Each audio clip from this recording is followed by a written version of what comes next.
Good afternoon, class 7th students. Today in class 7 science, we will complete the exercise and question answers of our chapter number 3, which is fiber to fabric. Class 7 science में जो हमारा chapter number 3 था, जिसका name था fibre to fabric, इस chapter के जो book की रीडिंग थी वो हमने अपनी प्रीवियस क्लास में कंप्लीट कर ली थी। और आज हम इस चैप्टर की जो बुक की एक्सरसाइज है एज वेल एज जो इसके क्वेश्चन आंसर्स हमें दिए हुए हैं वो कंप्लीट करेंगे। क्वेश्चन नंबर फर्स्ट है आपका, you must be familiar with the following nursery rhymes.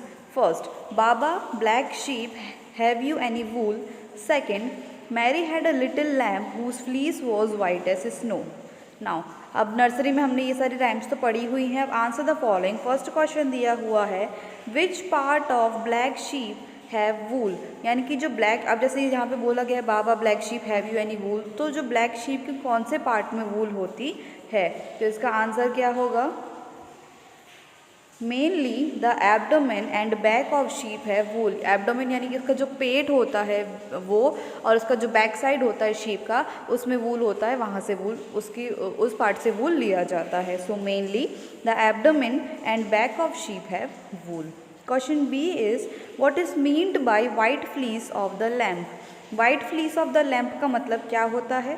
So white fleece refers to white hairs of lamb that is use to make wool. Fleece का मतलब मैंने आपको बताया था, फ्लीस का मतलब हेयर्स होता है।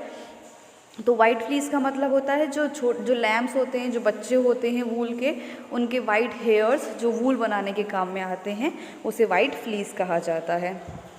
Now come to the second question, which is, the silkworm is a caterpillar. The silkworm is a caterpillar, B a larva.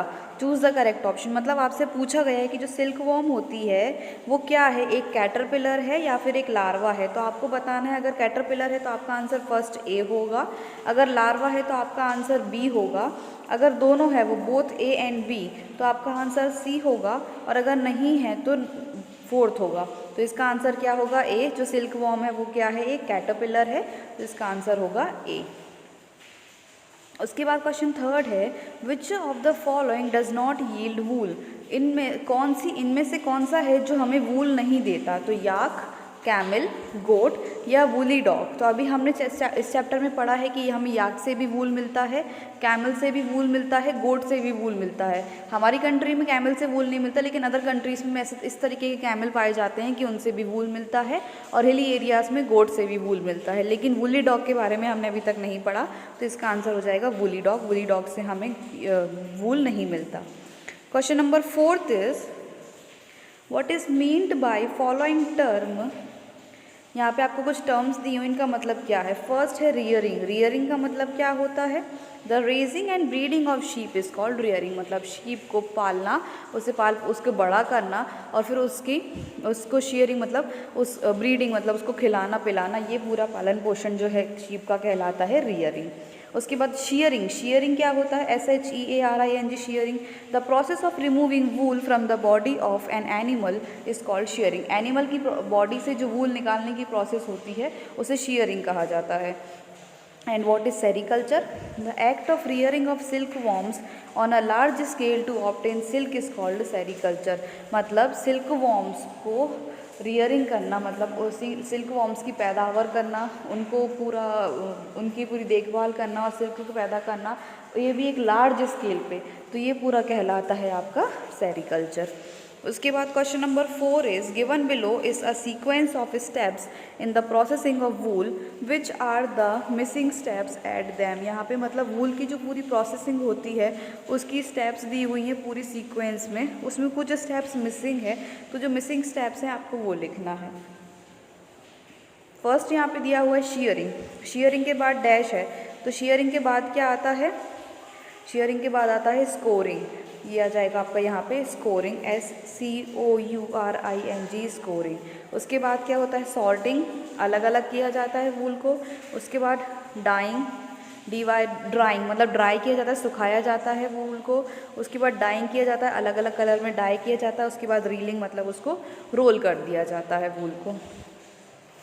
Question number 6 is make sketches of the 2 stages of life history of a silk moth which are directly related to production of silk। मतलब silk moth की life cycle के 2 stages आपको बनाने हैं जो silk production से directly related है।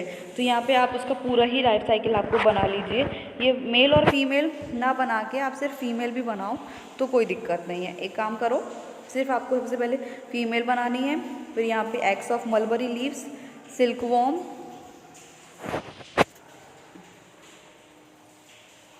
Cocoon, बस ये यहाँ तक बनाना है आपको। और कोकून विद डेवलपिंग मॉथ, ये डायग्राम आपको बनाना है अपनी कॉपी में। उसके बाद next question number 7 is out of the following which are the 2 terms related to silk production. मतलब यहाँ पे आपको इतने सारे में से कौन से 2 टर्म्स हैं जो सिल्क प्रोडक्शन से रिलेटेड हैं। अब हिंट भी दी हुई है। First, silk production involves cultivation of mulberry leaves and rearing silk worms. Silk production में मलबरी लीव्स का कल्टीवेशन होता है और सिल्क वॉर्म्स की रियरिंग होती है। Scientific name of mulberry is Morris alba. Mulberry का साइंटिफिक नेम है मोरस अल्बा। तो आपको कौन कौन से यहाँ पे टर्म्स दिए हैं? Sericulture, floriculture, moriculture, apiculture and silviculture. देखो, सेरिकल्चर का मतलब क्या होता है? हमने पढ़ा सिल्क वॉर्म्स को जो पैदा करना, सिल्क वॉर्म्स का पूरा फिर रियरिंग करना उनकी, वो पूरा क्या कहलाता है? सेरिकल्चर। और मोरिकल्चर क्या होता है? जो सिल्क मलबरी लीव्स का कल्टीवेशन, मतलब मलबरी लीव्स को जो कल्टीवेट किया जाता है ताकि सिल्क वॉर्म्स मलबरी लीव्स को खा सकें। तो सिल्क वॉर्म्स की पैदावार अगर हाई क्वांटिटी में होगी, ज़्यादा क्वांटिटी में होगी, बल्क में होगी, तो ऑब्वियसली उसके लिए मलबरी लीव्स भी बल्क में चाहिए होंगी। तो इसका पूरा जो कल्टीवेशन की प्रोसेस होती है सिल्क वॉर्म्स के खाने के लिए, उनको फीड करने के लिए, वो कहलाती है आपकी मोरिकल्चर। उसके बाद क्वेश्चन नंबर 8 है match the words of column first with those given in column second. Column first के वर्ड्स को कॉलम सेकंड से मैच करना है। फर्स्ट आपको दिया है स्कोरिंग। तो स्कोरिंग मतलब क्या होता है? क्लीनिंग शीयर्ड स्किन, ठीक है, जो स्किन शीयर करी है वूल से उसको क्लीन करना स्कोरिंग कहलाता है। मलबरी लीव्स क्या है? Food for silk worms. Silk worms का फूड है मलबरी लीव्स। याक वूल यील्डिंग एनिमल। याक क्या होता है? वूल यील्डिंग एनिमल है। और cocoon yield silk fibres. Cocoon क्या है? सिल्क फाइबर्स यील्ड करती है, ठीक है।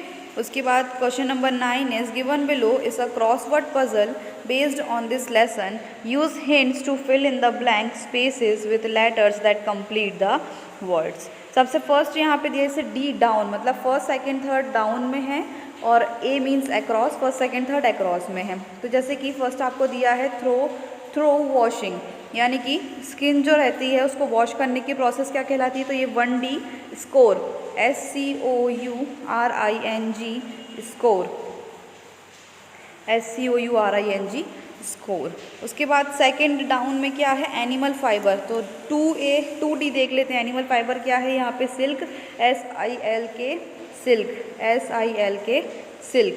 और थर्ड आपको दिया है लॉन्ग थ्रेड लाइक स्ट्रक्चर। तो लॉन्ग थ्रेड लाइक स्ट्रक्चर क्या कहलाता है? 3D यानी कि फाइबर। 3D मतलब थर्ड डाउन वाला क्या है? Long thread like structure, FIBRE fibre. उसके बाद आपको अक्रॉस में फर्स्ट 1A कीप वार्म। तो हमें ठंडा क्या चीज़ रखती है? Wool, WOOL wool. Second, it leaves are eaten by silk worms. इसकी लीव सिल्क वॉर्म के द्वारा खा ली जाती हैं। तो ये क्या है? 2A mulberry, MULBERRY mulberry. और 3A क्वेश्चन है आपका hatches from egg of moth. Moth के एग से हैच क्या होता है? Caterpillar, CATERPILLER caterpillar. Okay, so here your chapter number 3 exercise and question answers are completed.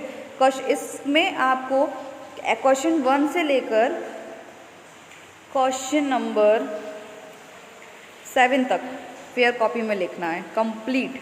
Question 1 से लेकर क्वेश्चन 7 तक कंप्लीट एक्सरसाइज जो भी चीज़ें हैं वो आपको फेयर कॉपी में नोट डाउन करनी है। ओके, आई होप कि आपको ये समझ में आ गया होगा। Note down question number 1 to question number 2 in your science fair copy. Thank you and have a nice day.